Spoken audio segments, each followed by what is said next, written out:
Welcome to Off the Cuff with Namrita listeners. And today we will be talking about an amazing subject, an amazing book called Roar Like a Goddess. And I feel this book is a game changer. It's not just a book, it's a revelation of sorts about the Shakti within all of us. And it's every woman's guide to becoming unapologetically powerful, prosperous, and peaceful.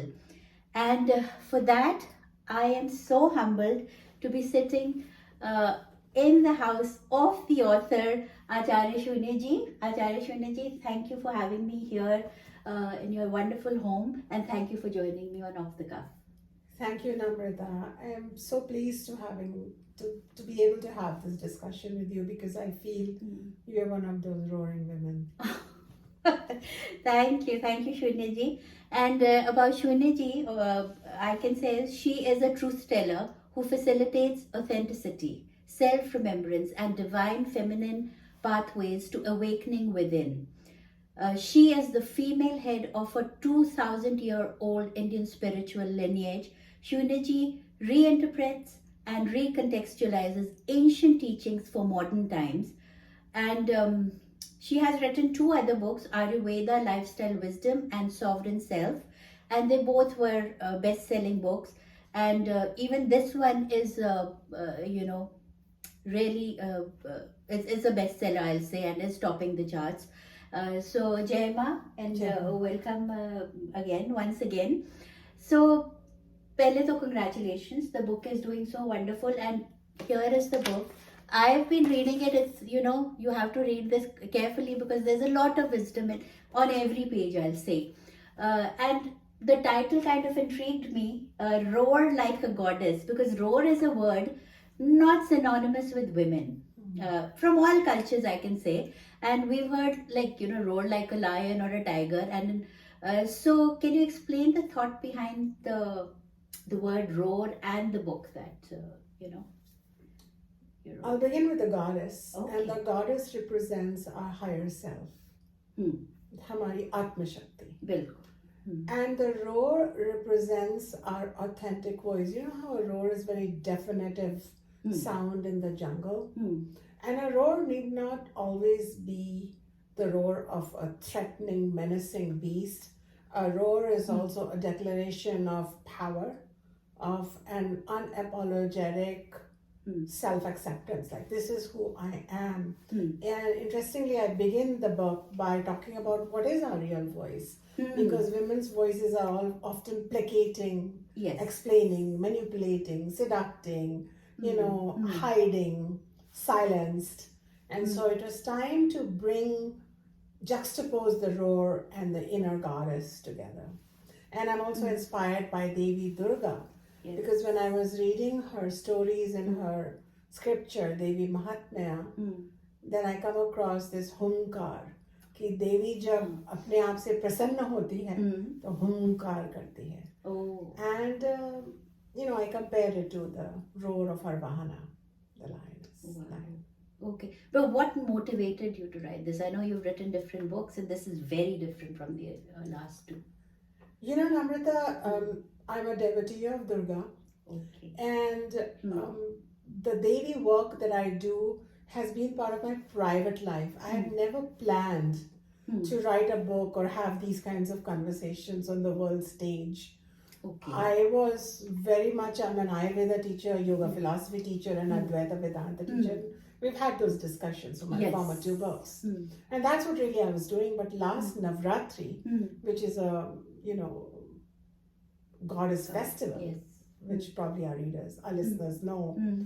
On the sixth day, I was working on a psychology book of the Vedic thinking and thought process, and I felt this inner call that I have to start a new page, and I have to start writing. And I finished this book in 4 months versus years that it takes my former books. And my publishers loved the first draft itself. And there's been so much momentum ever since that I feel that I am an instrument of the goddess. And she wants to empower her children, especially the disempowered ones. Oh, wow. Wow, that is amazing to hear, because I'm still reading it. Listeners, here is the book. It's available everywhere. I think Everywhere. Amazon पे भी है, Barnes and Noble भी है, जहाँ भी जाएंगी ये आपको मिल जाएगी. And I will highly recommend this for everybody, especially women, to just take a look at it. And it is like a spiritual journey, I'll say. You don't have to associate it with religion, I'll say. Yes. So that's very important. So, Shuna ji, आप जैसे मैंने बताया है, you've come from a lineage, 2,000 years old, and the Vedas, call for an exclusive society that values all genders and classes of people, and they have a pro-feminine stance, said in your book also. So, what happened as the time progressed? Why did the divine feminine get overlooked, overshadowed, and suppressed by patriarchal religion and sexist societies? Because even today I see that influence of patriarchy, seeping into the socio-political scenario. But in the process of my research, I found that most cultures, अगर आप ancient Christian culture, like ancient, yes, pre-Christianity भी देख लीजिए, या early Christianity, early Islam देख लीजिए, Sufism देख लीजिए, everywhere it has been an inclusive aspiration. मतलब the divine feminine in some form or the other is there. Yes. लेकिन धीरे धीरे क्या होता है कि I think humanity began with that aspiration, जहाँ पर आदमी और औरत सभी का एक common equal status था. Yes. लेकिन समय के साथ these patriarchal false beliefs they took over. And कभी कभी society ज़्यादा regressive होती है than the original teaching. Okay. कई बार उसका जो interpretation हो गया है, आप किसी भी society में देख लीजिए, वो ज़्यादा regressive है, and it's often pushed forward by the male priest agenda. Okay. जो कि original teaching में शायद there is room for interpretation, for clarity. Okay. तो वही हुआ है कि we are now dealing with patriarchy is a social problem. Okay. And a social belief system. And that's why it is a non-religious book, because though it takes inspiration of goddesses that belong to a religion, मैंने उनका अपना एक interpretation करा है, original. Yes. While trying to stay close to the scripture. I didn't want to dilute it, but I wanted to make it relevant for the modern people, men, women, and all genders really, non-binary and fluid genders also. सबको चाहिए शक्ति. बिल्कुल. So, like talking about the book now, it's all about Shakti, the ultimate supreme power itself, and how it takes the form of goddess Durga, Lakshmi, and Saraswati. So, and it's about how can we can better our life by recognizing this energy in each goddess. And जो Durga का जो the section was, उसमें लिखा था, I'll quote a few things from your book. Perhaps your inner goddess too does not want you to keep the peace at any cost. Rather than staying stuck in anxiety, over-analysis, and self-judgment, it is time to think, act, mate, and roar like a goddess. So I love these lines in the book. So would you like to explain a little bit about the book? जब हम धर्म की परिभाषा देते हैं तो हम हमेशा ये कहते हैं कि भाई धारण तेति धर्म, जो सस्टेन करे वो धर्म है, जो इस कॉस्मोस को और आपको एक बैलेंस में सस्टेन करे, दैट इज धर्म. लेकिन हम लोग बहुत ज्यादा करुणा की बात करते हैं, अहिंसा की बात करते हैं, और हम उन्हीं चीजों में रह जाते हैं, प्रेम में, अनकंडीशनल लव, अनकंडीशनल फॉरगिवनेस. पर आत्मसम्मान की हम बात नहीं करते. वो भी एक तरह का धर्म का पालन करना है. आत्मसम्मान, आत्म मर्यादा, हम उसकी बात नहीं करते. जो हमारी बाउंड्रीज हैं, उसकी हम बात नहीं करते. और कभी कभी वेदों में बताया गया है कि कभी कभी हिंसा भी सही है अगर वो धर्म की रक्षा कर रही है.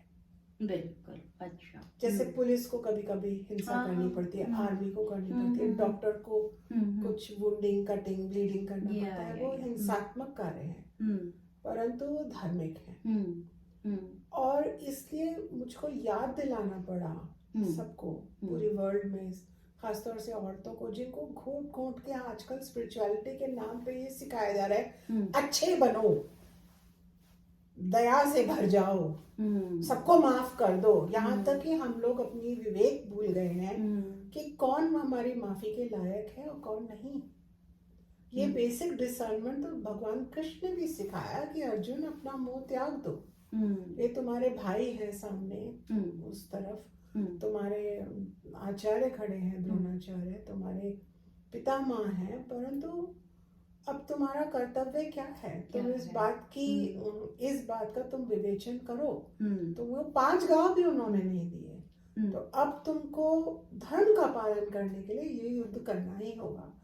हम औरतें कई बार, हम औरतें और कई हम अच्छे लोग अपनी अच्छाई में मारे जाते हैं, और हमको कोई किताब नहीं बताती है कि ये भी धर्म है कि you stand up against the mahishasuras, who are the narcissists, who are the selfish, self-absorbed, toxic people of this universe. कई बार वो हमारी रिलेशनशिप में भी हमको मिलते हैं, और कई बार वो महिषासुर हमारे अंदर होता है, जो हमारे अंदर सेल्फ डाउट लाता है, सेल्फ अबैंडनमेंट क्रिएट करता है, सेल्फ एस्ट्रेंजमेंट क्रिएट करता है। Given that situation, if we have to destroy that mahishasura, that asur of darkness and ignorance, तो कभी कभी हमको फिर एक नई सोच लानी होगी। और ये रोड लाइक अ गॉडेस, ये एक नदी की तरह है, आप उसमें उतर नहीं सकते बिना गीले हुए। तो अगर आप पहला पन्ना दूसरा पन्ना पढ़ते चले जाएंगे, your beliefs change because it's a transmission of sorts. And it's such a powerful book, I'll say, because Durga represents the fearless. जैसे आपने बात की है कि और लक्ष्मी जी जो हैं, जो वो she's representing embodying the dharma and abundance, which I will say not all religions kind of kind of talk about that, and Saraswati is in the end the spiritual pathway to your journey. So मुझे वो बहुत ही it was very very I think appealing to me personally. And you also talked about anger, like you said, which I found very intriguing too, because generally anger, कोई भी कहीं भी किसी को बोल दो, वो कहते हैं anger is not good, it's very destructive. But in this book you've talked about anger in 3 ways, conscious anger, unconscious anger, and super conscious, I think, if I'm right. So where and why do you think anger is sometimes important? Rage is a really demonized emotion, yes, especially if women embody it, people of color embody it, people of non-binary genders embody it. Whereas certain colors, certain genders, if they embody it, to wah, this rage will lead to something constructive for the world. Yes. पर अगर एक औरत अपने rage को embody करती है, then she's deemed as dangerous to society. But it just like joy is a divine emotion, or peace is a divine emotion. Anger is also part of the divine order.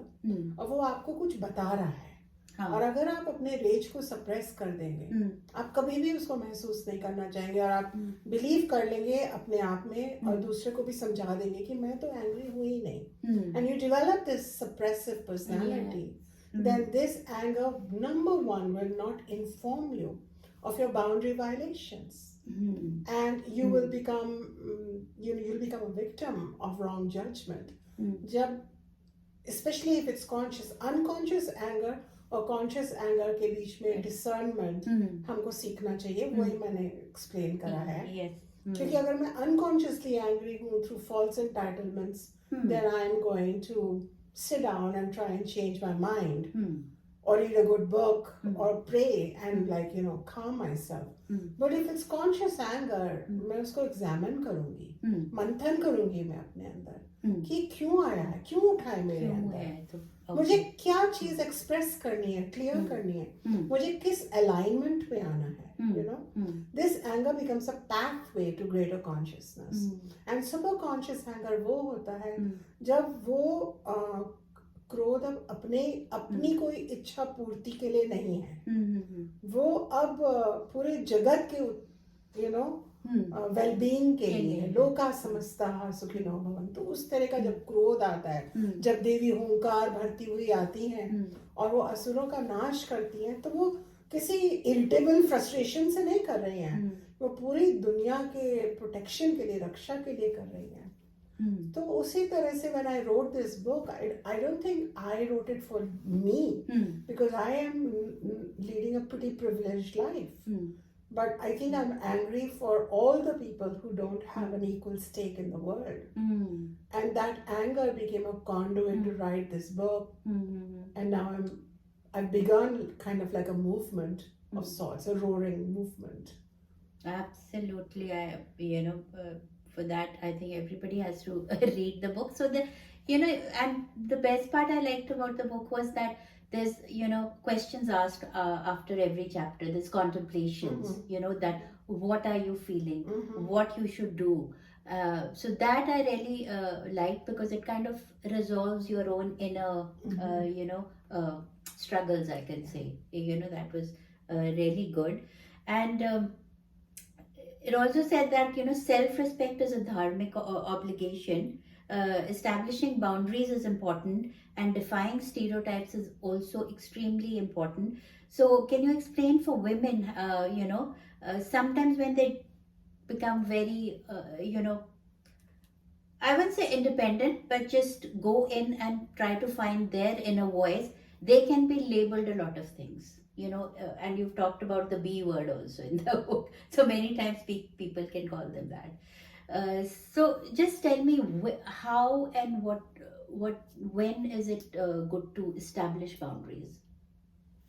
I think boundaries, physical, emotional, sexual, psychological, I think एक कीड़े की भी अपनी boundaries होती हैं. अच्छा. क्योंकि आप एक कीड़े के पास एक बियॉन्ड अ पॉइंट आएंगे तो भुर भुर करेगा, या कोई पॉइजनस टॉक्सिन छोड़ेगा, या वो उस स्थान से चला जाएगा, क्योंकि इट्स लाइक डोंट एनक्रोच. तो इस पूरी सृष्टि में सभी कुछ मर्यादाशील है. एक नदी की भी अपनी बाउंड्री है, वो उस बाउंड्री में रहती है. जो बाउंड्री क्रॉस कर लेती है तो फ्लड हो जाता है. पर सभी वस्तुएं एक मर्यादा में रह रही हैं, तभी ये यूनिवर्स चल रहा है. Except for us human beings, especially women. We are told not to have boundaries. We are shamed to have boundaries. We are not taught how to have boundaries. We don't like discussing boundaries. And a woman's boundary is often then labeled and even shamed, blamed, or murdered.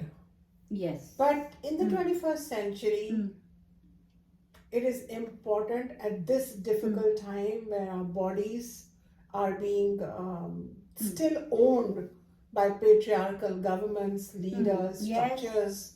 It's really important to now have these conversations.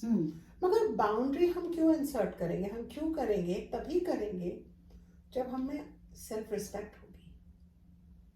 और self respect तब होगी जब हम अपने आप को, हम जिस भी परिस्थिति में हैं, मैरिड हैं, विडोड हैं, डिवोर्स्ड हैं, सिंगल हैं, बूढ़े हैं, जवान हैं, जिस भी परिस्थिति में हैं, हम अपने आप को एक दिव्य शक्ति के रूप में देखेंगे. Not just as a biological thing that is owned, possessed, labelled, discarded और celebrated. But when we see ourselves as a spiritual being with an inherent relationship with the divine feminine, इसीलिए दुर्गा का आर्केटाइप इम्पोर्टेंट है, because Durga बहुत कुछ है. दुर्गा काली बनकर she is a fierce power, Parvati बन के वो माँ हो जाती है, तो बहुत सारे रूप धारण करती है और वो सभी में संपूर्ण है. किसी भी रूप में वो ऐसा नहीं है कि किसी भी तरह की कमी है उसमें. वो जैसी है वही ठीक है. क्षण में वो स्कंद और गणेश की माँ है और अशोक कुमारी की, और क्षण में वो सिंह वाहिनी हो जाती है और असुरों का नाश करती है. तो उस तरह की अगर हमारी आर्केटाइप हो, अगर मैं एक संपूर्ण आचार्य, माँ, पत्नी, बेटी बनना चाहती हूँ, तो मैं अपनी पड़ोसन को नहीं देखना चाहती. मैं उस माँ को देखना